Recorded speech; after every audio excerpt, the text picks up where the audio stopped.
So, umalis na si Mr. mga palangga para mag-clip pigeon shooting. Nakatulog ako kanina, papasensyahan niyo na. Ginising ako ni Mr. before siya umalis. Sabi sana niya kanina, before ako natulog, na wag ko na lang, hindi na lang daw niya ako gigisingin. Pero sabi ko, gisingin mo ako. Kasi meron din naman ako mga gagawin. So, anyway, pasensyahan niyo na talaga. Pagod ako and masakit yung dito ko, yung sinus ko ba dahil sa allergy. So, anyway, yung gagawin ko ngayon is, yung mga clothes na hindi ko gagamitin, i-segregate ko siya para, pag meron na akong box para pang padala sa Pilipinas, then, alam ko na kung ano yung ipapadala ko. Yeah, so mag-iipon na naman tayo mga palangga. Kasi marami talaga ako. Mostly nito, oh. Hindi naman marami, pero yung mga jeans na ganito, malaki kasi sila at ang hahaba. So, parang ito, magkasya siguro to sa panganay namin. Kasi yung panganay namin yung pinaka-tall sa aming babae.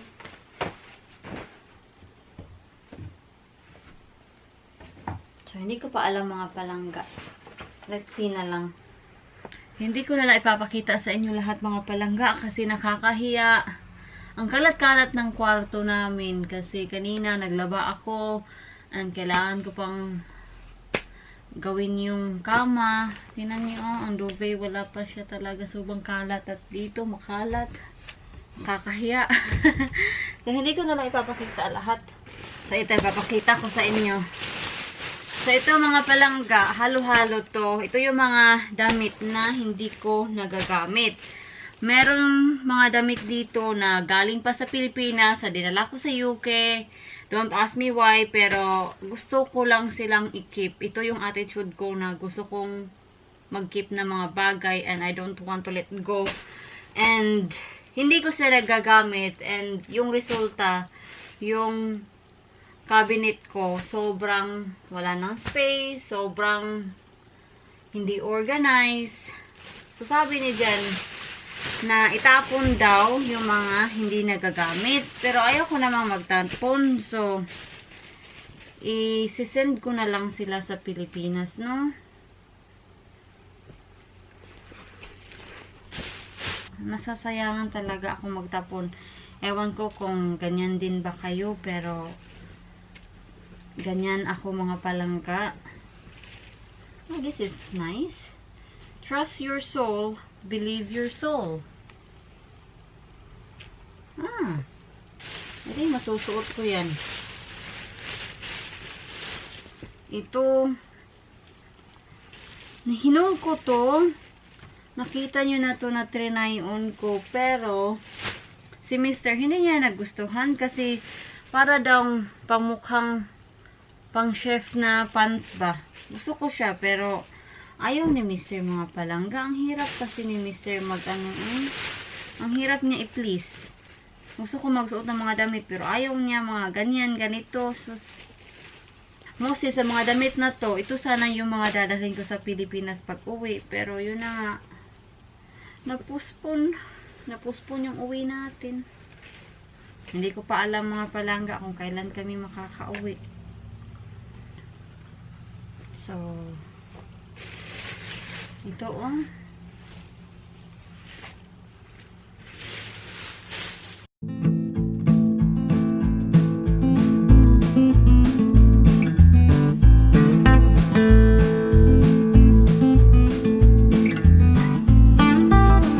hello mga palangga. So, it's tea time dito and yung hapunan natin, maraming langaw.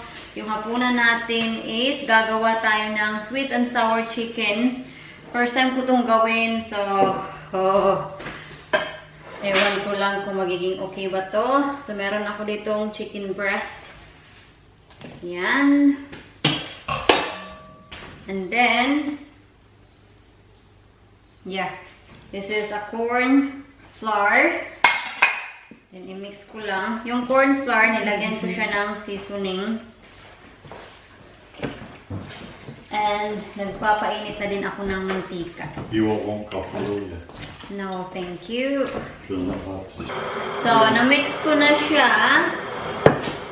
So, pupunta tayo dito. At meron din akong itlog.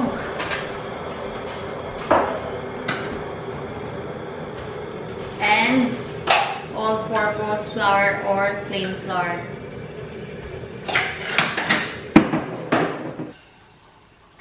So I'm just gonna wash my hands and then I will give you an up-close look. You should turn it closer, a little bit closer. So magpa-fry na tayo. So yung chicken natin, i-dip natin sa itlog. Sabi, message of mga palangga. But kung gusto natin kumain ng sweet and sour chicken, then kailangan natin gumawa kasi yung mga Chinese restaurant dito, hindi pa sila open. Yan. Ayop, hindi tumalsik. So, yan lang mga palangga. Yan yung procedure.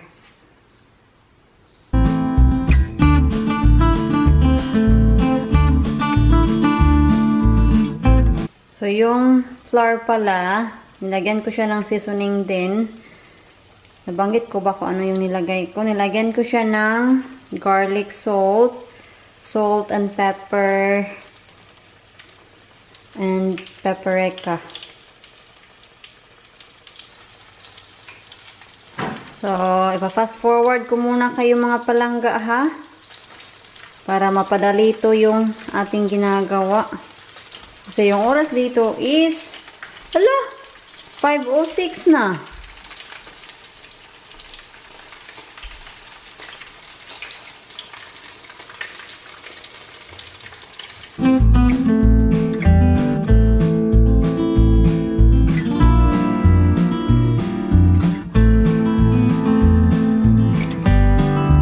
Papaliguan natin sila kasi nakikita nyo naman na yung oil natin hindi siya masyadong deep.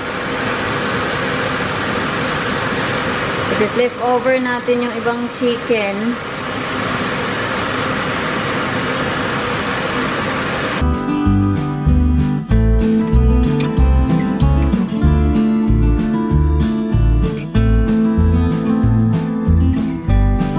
Pasensya nyo na mga palangga, medyo maingay kasi kinorn-orn ko yung exhaust fan natin. Napiprito pa din tayo ng ating manok. Ito na yung ibang naluto. Masarap ha. Nanikman ko siya. So anyway, wala naghihintay tayo dyan. Maghihiwa lang ako ng onion, bell pepper, para to sa ating sauce.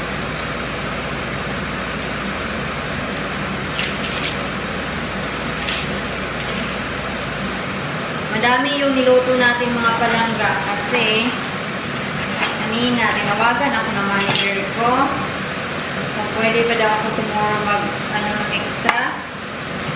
Wala naman akong maisip na rason. Pasensya niyo na talaga. Minsan talaga nagrarason ako na hindi ako pwede pero dahil short kami nag-uuna lang ako.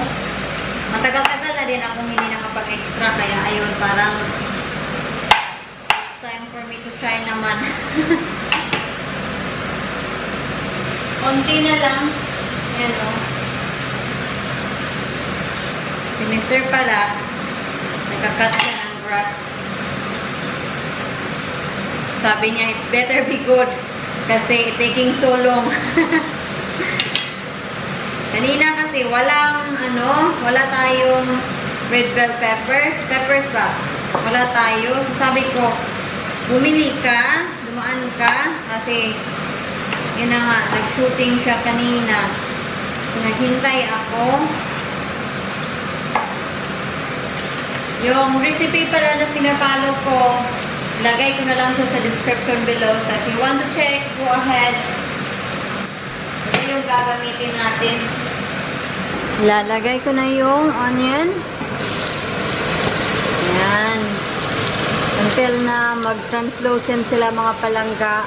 Then, i-add natin yung pepper. I-add na natin yung pepper. Yan. Halo-haluin. Nag-add din pala ako ng garlic, mga palangga, and isang cloves of garlic. Oops, nag-fog kayo. Lalagay tayo ng ketchup. I don't know if you can hear me, mga palangga. Malt vinegar. Tansya-tansya na lang talaga. Tapos, mag-add ako ng sugar. Pineapple juice. Ano sa tingin niyo? Masarap kaya?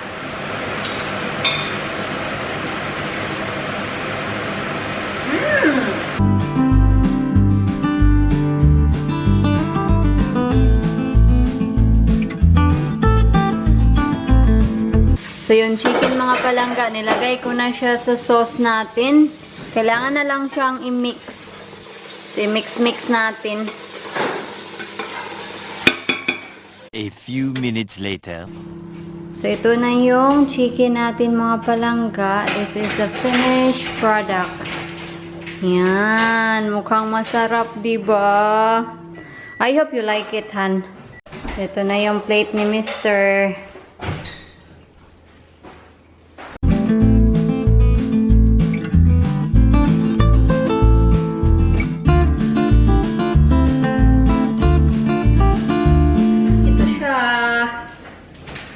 Mga palangga, ito. Yan. Kain. Ang bango-bango.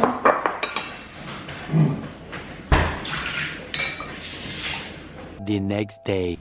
Hello! Good afternoon! Good afternoon, mga palangga. So, today is Father's Day. So, happy Father's Day po sa lahat ng mga dakilang tatay dyan. Happy Father's Day po. So, yung wish ko lang sa inyo is good health, and I hope kasama nyo yung pamilya nyo na malusog, happy, kahit simple lang ang buhay, kung ano man yung mga pagsubok. So, happy Father's Day po sa inyong lahat. And, yun lang yung message ko. And, yung anak ni Mr. hindi pa nagpaparamdam sa kanyang papa. Sabi ko kay Mr. na, naparamdam na yung anak mo. Hindi pa daw. Hello, Harry. Happy Father's Day. It's Harry Potter, look. Harry Potter. Love you, darling. Love you too. Number 1 son's coming later. Okay, good. Pupunta daw dito sa bahay. Good. Ano kaya ang dadalhin niya sa papa 3 niya? minutes, isn't it? Yeah. So, John is having the leftover... Not really leftovers, it's in the mouth. the leftover sweet and sour chicken. So, ito na yung lunch ni Mr. Lunch, this is like an evening meal, there's that much of it. John's son was been... Hindi na ako nag-vlog kasi ayaw nila magpa-vlog. Pero ito yung bigay nila para sa papa nila. So, ito, wine, chocolate, and a card.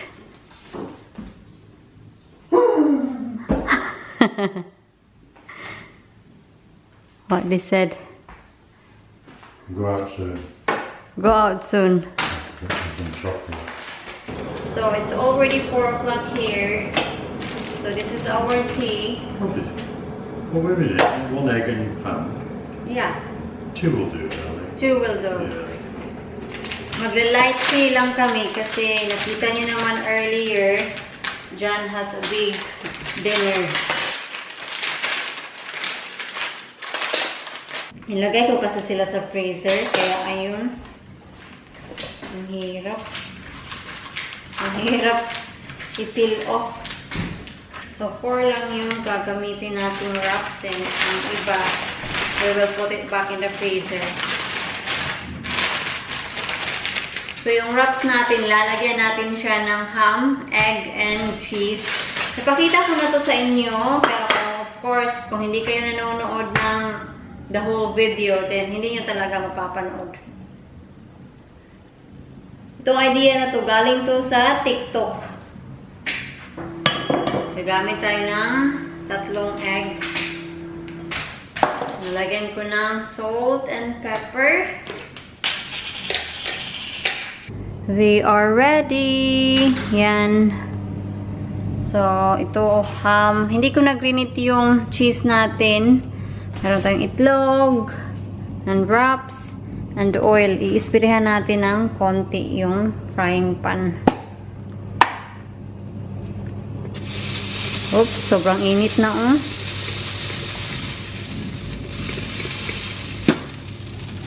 Lagay ko lang kayo dito sa side.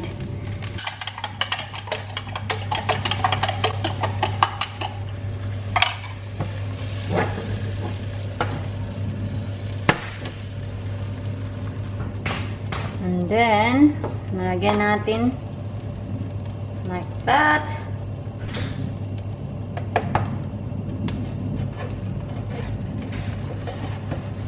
Flip over natin like that.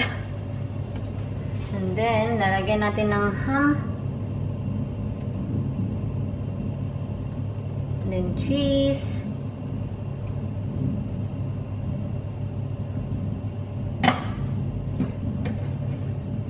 And then, i-fold natin.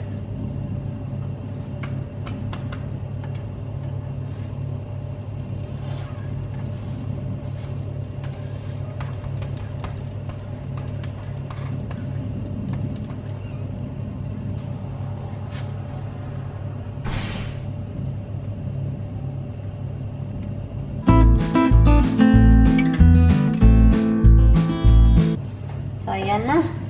Yan na siya mga palangga. Lalagay lang natin siya sa oven to keep it warm.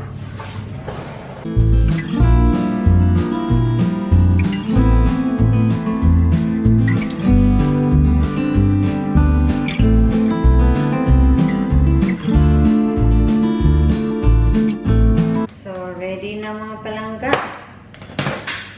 Pork pie.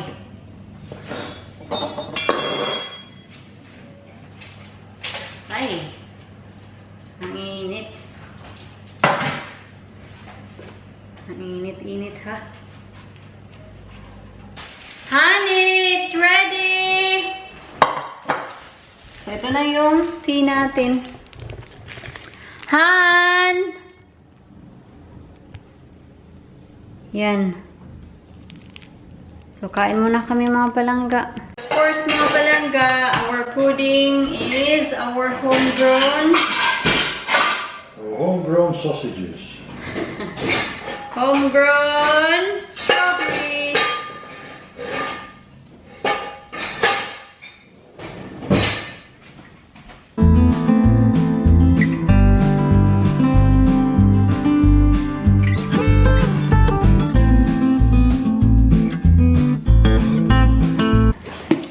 Bad ice cream. Okay. Harry Potter. Yes. So, yan na. Simpleng pudding mga palangga, pero masarap. The next day.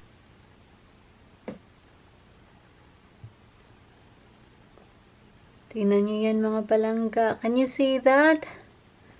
Yung kapitbahay namin, napuputol siya ng mga damo. At ang daming mga birds. But siguro may mga flies ba or mga insect, I don't know. Hello mga palangga!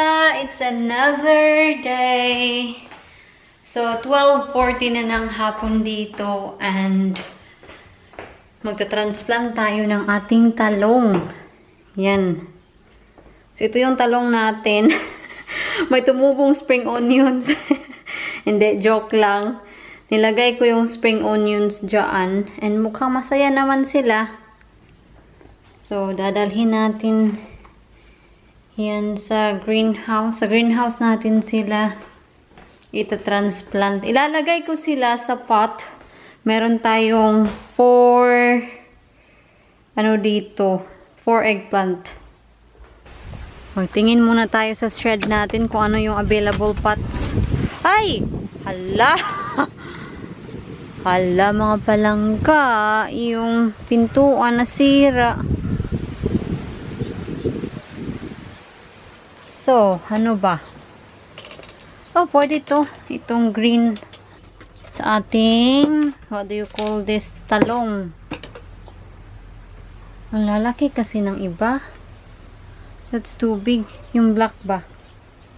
Meron tayong ano dito. Ito.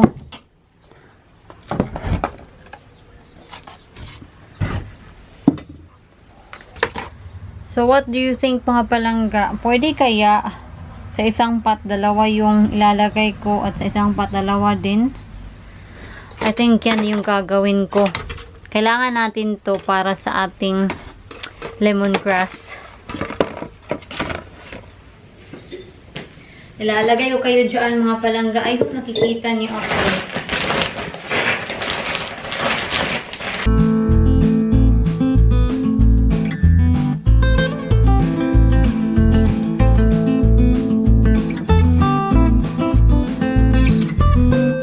At least, no? Merong tumubo sa ating talong ba. Hindi sila naging katulad sa ating giant strawberry na walang tumubo. I hope lang talaga na yung isang pot pwede na siya sa dalawang eggplant. Yung dalawa mga palangga, dadalhin natin ulit sa bahay. At yung dalawa naman, iiwanan natin dito sa greenhouse. Kasi yung iniisip ko, baka mag-frost bigla ba? And then, iwanan natin sila lahat dito and mamatay. Nako, sayang naman.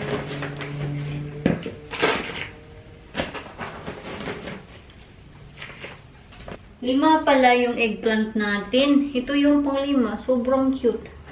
Ilalagay ko siya sa maliit na pots. Just in case na mag-survive ba. Ilalagay ko siya dito. Kawawa naman kung itapon. Ang sarap kaya ng talong. Mostly sa pritong talong, sobrang sarap. At isaw-saw sa toyo at suka.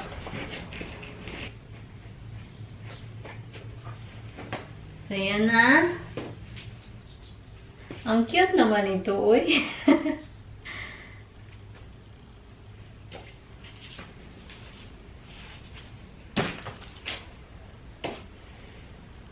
Dumi ng kamay ko. So,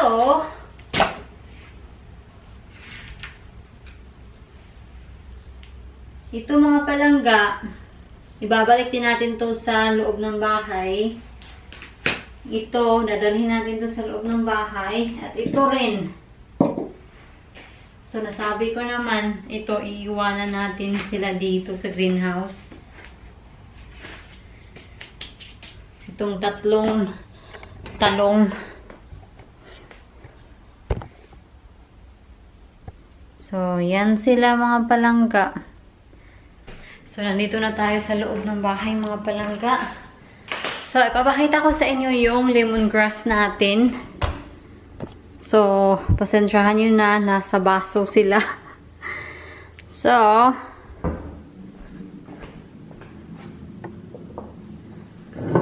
meron tayo ditong luya na hindi pa siya tumutubo. So, ito yung lemongrass na merong roots mga palangga. Yan oh, nakikita niyo yan? Yan. Yung iba, wala pa akong nakikitang roots. Yan, parang wala man. Wala. So, ito muna yung itatanim ko or what do you think? Itatanim ko sila lahat? I think itatanim ko sila lahat. And then itong spring onions natin, itatanim din natin. So, nandito sila. Dito natin itanim yung spring onions natin. And lahat ng mga lemongrass natin, dito natin itatanim. Ito yung apple, pero wala namang tumutubo. And ito yung eggplant natin. Ayan. So, ilagay ko kayo dito. I hope makita nyo. Makikita nyo ba ako? So, itatanim muna natin yung ating spring onion.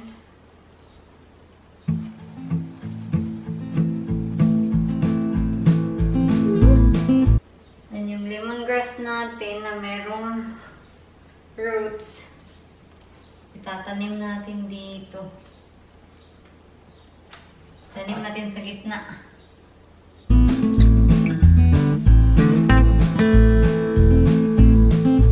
Di kasi ako sure dito sa tatlo na walang roots. Walang ugat ba. So, i-prioritize natin yung lemongrass na merong roots talaga.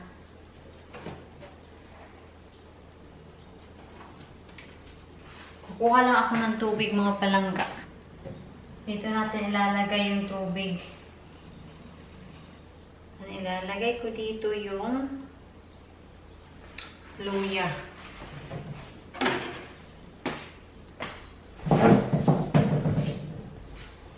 So, ito na siya, mga palangga.